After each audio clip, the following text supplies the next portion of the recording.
Seja bem-vindo a mais um vídeo da minha série Se Deus Não Existe, em que vamos comprovar através do ateísmo a existência de Deus. E hoje vamos responder então a pergunta: para onde vamos? E se a resposta para a pergunta de onde viemos é o Big Bang, que inclusive conseguimos refutar cientificamente na aula anterior, a resposta então de para onde vamos deve ser o aniquilacionismo, o niilismo, que é basicamente a ideia de que após a nossa sepultura, na verdade não tem nenhum após, é só isso mesmo. Retornaremos ao pó os mesmos átomos que um dia casualmente estavam na sopa molecular que se inflou, explodiu, evoluiu, formando tudo que temos até hoje nessa ordem.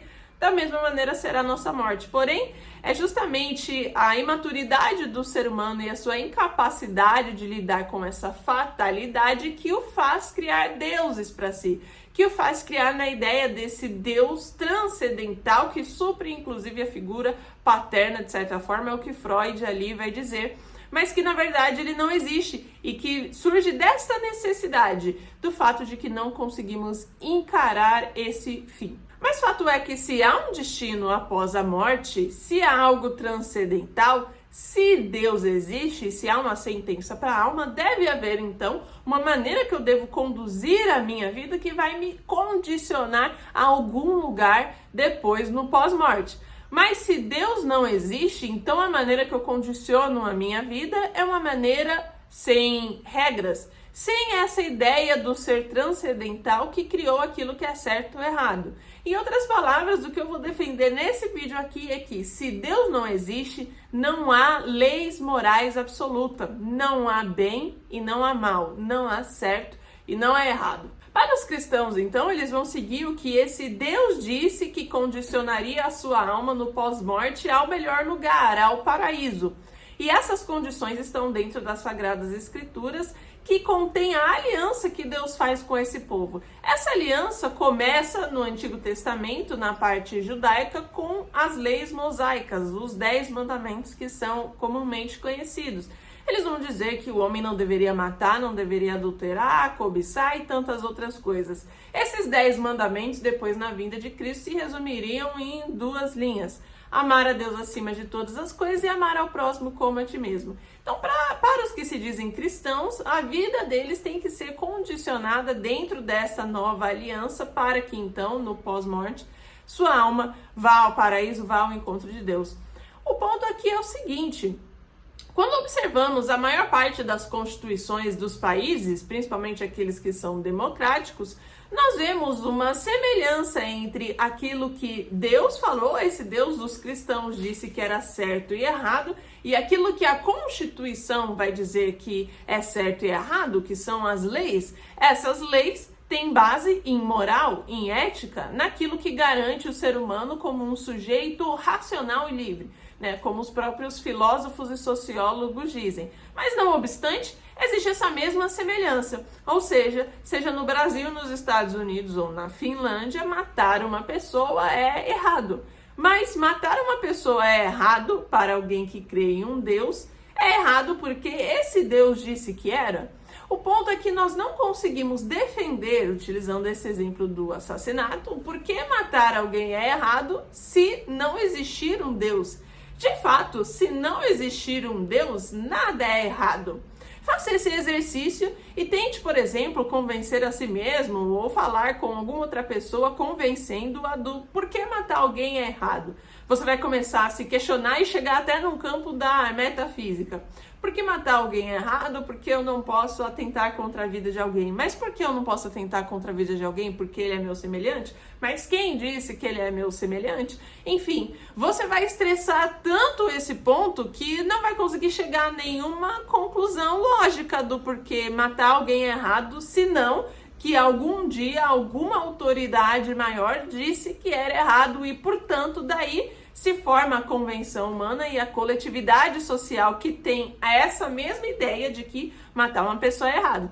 Mas se de fato Deus não existe, matar um ser humano não é errado. De fato, não há nem certo e não há errado. Eu vivo a minha liberdade dentro do maior estigma possível.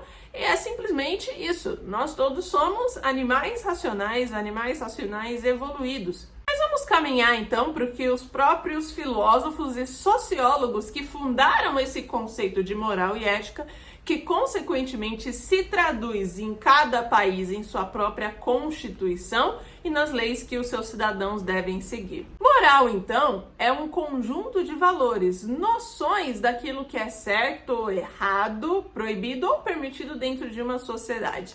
E esse estudo da moral e da ética tomou mais força com os filósofos que vieram dos séculos 18 e 19, que inclusive contribuíram muito para o ateísmo, porque o ateísmo se converte nesses pensamentos, nessas filosofias que penetram a sociedade.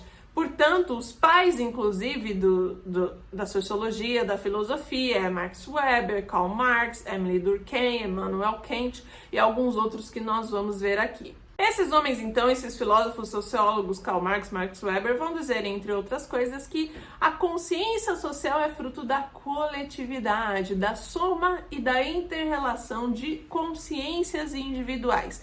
Eu quero que você se atente a algo aqui. Esses homens ateus, que são, os filósofos, os sociólogos, etc., eles sempre vão caminhar em uma linha muito sutil, que é essa linha da irmandade.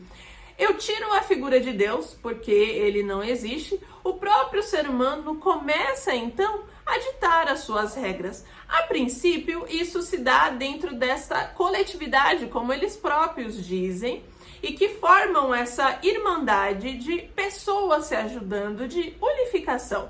Mas a gente vai perceber que na própria ineficiência dos seres humanos dentro dessa anarquia, porque se fosse simplesmente consciência social, consciência individual que forma essa coletividade, não seria possível, já que cada um tem as noções daquilo que gosta e que não gosta, seria impossível, seria de fato uma anarquia. Entra sutilmente também a figura do próprio Estado, que agora é ele que vai definir, é ele que vai dizer o que é certo, o que é errado, a moral e a ética. Esse Estado que, tornando-se cada vez maior, leva ao comunismo. Então perceba aqui comigo. Paulo Silvino Ribeiro, que é doutor em sociologia pela Unicamp, vai dizer o seguinte: dessa forma, uma preocupação constante no debate sobre ética e moral se dá no sentido de evitar a violência em todas suas possíveis expressões física ou psíquica, bem como o caos social. Valores éticos ou morais se oferecem, portanto, como expressão e garantia de nossa condição de seres humanos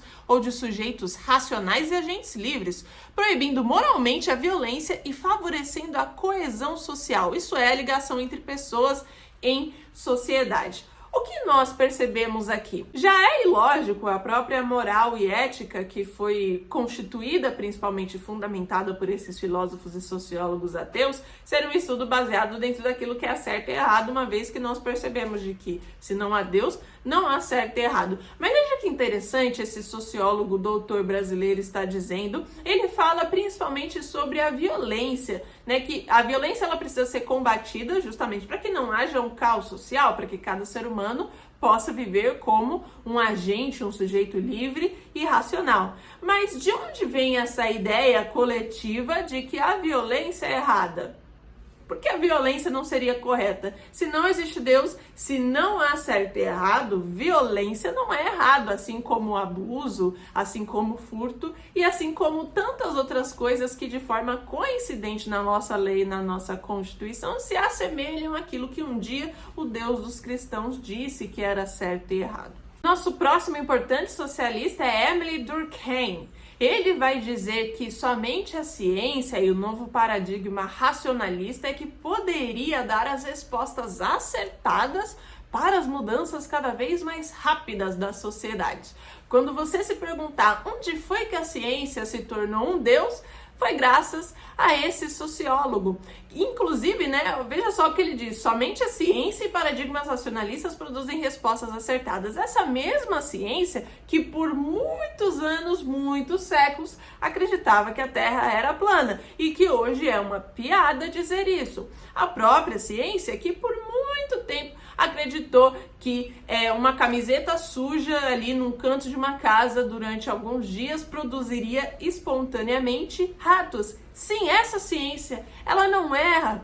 ela não é feita de seres humanos que acertam, mas que também erram, de seres humanos que às vezes mentem e às vezes falam a verdade.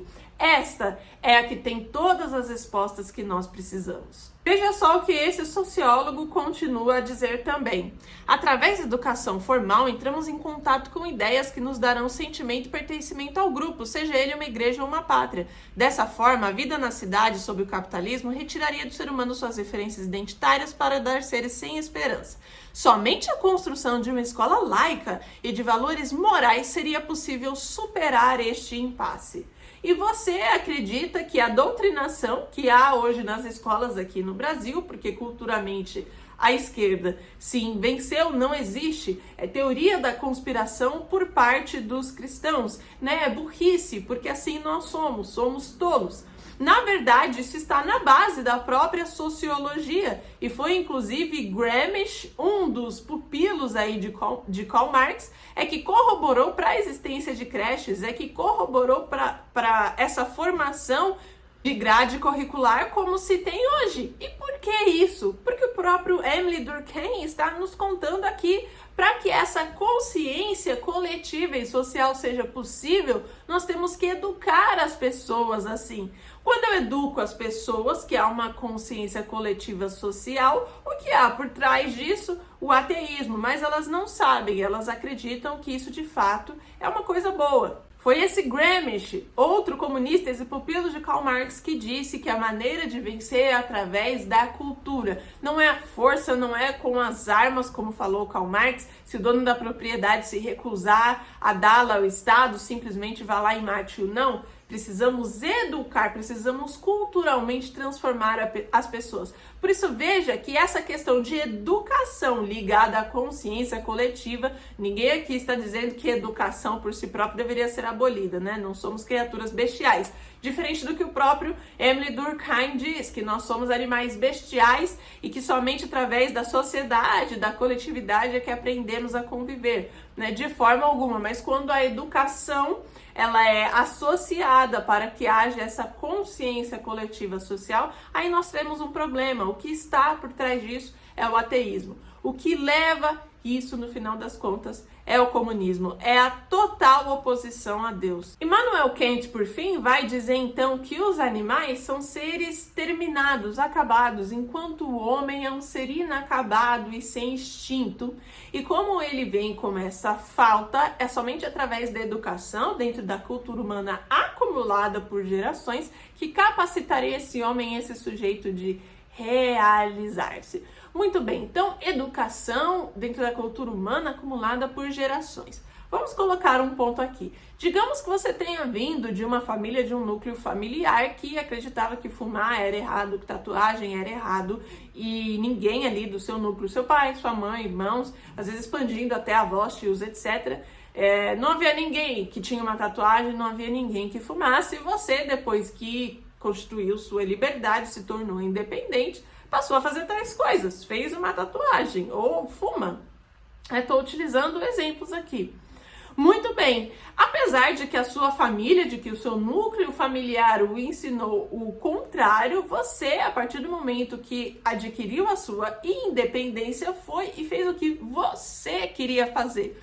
Portanto, não é possível acreditar nisso de que educação e cultura humanas acumulada por gerações, como se os seres humanos, depois que se tornam independentes de seus pais, continuam seguindo aquilo que eles o educou.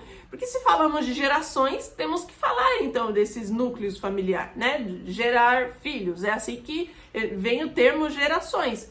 Mas isso de forma comum a gente percebe que já não é verdade. Os filhos não seguem aquilo que os pais dizem ou aquilo que muitas vezes a própria família pregou. Como é que eu tenho valores de moral e ética tão impregnados que foi passado somente de geração por geração? E quando nós vamos estressando esse ponto, vamos chegar à primeira geração, à primeira família que existe. Quem trouxe, então, para o primeiro ser humano, né? Pensando na teoria da evolução, o primeiro que evoluiu daquele organismo único e passou por um processo de evolução dentro dos primatas até se tornar o Homo sapiens sapiens. Quem ensinou o primeiro Homo sapiens sapiens de que violência é errado, de que matar é errado?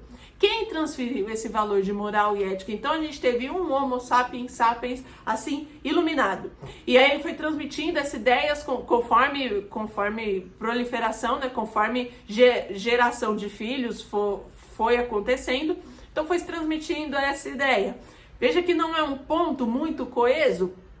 Só é errado violência porque um ser, uma autoridade acima, transcendental, disse que era errado. Essa autoridade disse exatamente o seguinte, que eu vou ler para você. Se alguém derramar o sangue do homem, pelo homem se derramará o seu, porque Deus fez o homem segundo a sua imagem. A violência é errado, assassinar é errado, porque nós somos semelhantes, feitos à imagem de Deus. Não é uma coletividade vazia da nossa própria consciência individual, porque nem seríamos capazes disso e porque nem nós mesmos somos completamente subordinados a isso dentro da nossa vida, os nossos pais e da nossa família. É porque há um Deus. Esse Deus disse então que é certo e é errado. Não obstante, a maior parte dos filósofos, dos sociólogos ateus eram comunistas. Por isso é uma grande tendência entre pessoas que de fato são céticas se tornarem comunistas. Mas o que o comunismo, Camila, tem a ver com tudo isso que estamos falando de moral e ética? Ora, a gente já trouxe um pouco esse ponto no começo dessa aula. Quando eu parto para o princípio de uma irmandade, de uma coesão social, no final das contas eu vou precisar de alguém que estabeleça, assim, o que é certo e errado, que dê as diretrizes, que fale aquilo que é mandatório ou não. Do contrário, se vivêssemos de fato somente como esses homens estão falando, nós seríamos anarquistas, né? Estaríamos vivendo um anarquismo. Não é o que acontece na maior parte das vezes. Mas vou trazer para você a citação do que um próprio autor, filósofo francês ateu diz. É o Denis Robert Dufour. E com efeito, o proletariado fornece uma espécie de solução lógica para essa carência representacional, finalmente remetendo a um novo Deus Salvador. Oferece, por isso, uma solução lógica em relação aos impasses do povo vivenciados ao longo do século XIX. O proletariado foi, em suma, o grande sujeito invocado pela religião comunista. Muitos se enganam, os ateus, né, achando que de fato eles não têm religião, né? Aqui está o livro como referência bibliográfica, vou deixar nos comentários. Né?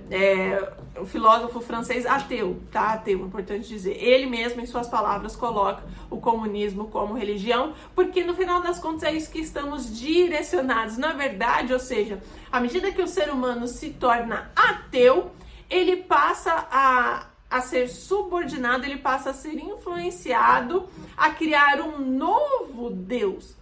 É o Deus da religião comunista, é o Deus de Estado versus proletariado, é o Estado que supre agora todas essas coisas que precisamos, é o Estado que vai dizer, então, que vai dar a palavra final daquilo que é certo e errado, daquilo que é moral e ética. Mas pegando pelo próprio conceito do Estado, do comunismo, naquilo que Karl Marx falou em O Capital, porque foi ele que estabeleceu. Karl Marx diz que há então uma eterna luta entre burguês e proletariado, ou seja, os donos do dinheiro e aqueles que seriam os pobres. Mas tem ou não tem então certo e errado, Karl Marx? Por que é errado, então, o burguês ter todo o dinheiro e escravizar o proletariado? Porque se não há Deus, não há certo e errado. Entende? Então veja como não é possível crer no que esses próprios filósofos vão falar de moral e ética com base ateísta que levam ao comunismo, que levam à doutrinação do ser humano a essa consciência coletiva social através da educação, como comprovadamente vimos aqui. Ou seja, o ateísmo vai levar a uma nova religião, que é o comunismo. É o Estado decidindo isso para você. Mas se você entende que assassinar é errado, que violência é errado, que o abuso é errado, que a traição é errada, então você de fato chega à conclusão que há sim um certo e um errado. Há sim um bem e um mal. Se esse bem e mal existem, então de fato existe um Deus. A diferença é que esse Deus, ele não é um ditador. Não é como que o Estado comunista, infelizmente, se torna, né, dessa outra religião, um dia criada aí pelos seres humanos, por esses grandes filósofos e sociólogos. Esse Deus é o Deus que diz, o Espírito e a noiva dizem, vem. Quem ouve, diga, vem. Quem tem sede, beba, e quem quiser, tome de graça da fonte da água da vida. Para mim, essa é a parte na Bíblia, Apocalipse 22, 17, que expressa mais claramente o livre-arbítrio que Deus concede a toda a sua obra criada. Deus, na sua onisciência, sabia que da miríade de anjos que ele haveria de criar, um querubim se revoltaria e seria a origem de todo o mal que existe no mundo. Ele sabia que a sua obra depois, o ser humano, um dia tomaria a decisão de tomar e comer do fruto que ele falou para que não fosse comido. Ainda assim, ele não nos impediu. Ainda assim, ele não vai te impedir de você sair desse vídeo com qualquer conclusão que você queira. Mas eu te digo com certeza uma coisa, esse vazio que o Kent disse que é porque o ser humano ele não tem de fato um instinto, ele é incompleto, diferente dos animais e só consegue realizar-se dentro da educação, que Emily Durkheim vai dizer que o ser humano é um animal bestial e que, de novo, somente a coletividade, somente a vida em sociedade poderiam realizá-lo, né? E através daquilo que a ciência e que a racionalidade dizem. Ora, esses filósofos, esses sociólogos, eles vão te dizer convincentemente tantas coisas que você pode acreditar, porque são e foram grandes autoridades, né, no mundo. Não podemos dizer que isso não é verdade, mas há uma única verdade, que há um vazio para todo aquele que crê que não há um Deus. Há um vazio dentro de você, é o vazio da obra criada por Deus. É o vazio somente com a marca de Deus, é somente com ela que você consegue preencher, e não com qualquer uma dessas coisas. É como aqui Apocalipse 22, 17 diz: quem tem sede, quem quiser, beba de graça da fonte da água da vida. Você pode sair desse vídeo com qualquer uma dessas conclusões, mas saiba, enquanto você não beber da fonte da água da vida, de fato, você vai passar a vida sendo incompleto, tentando achar conclusões, tentando achar razões dentro dessas filosofias. Então, eu espero que esse vídeo tenha servido para você. Compartilhe, deixe seu like e eu te vejo no próximo.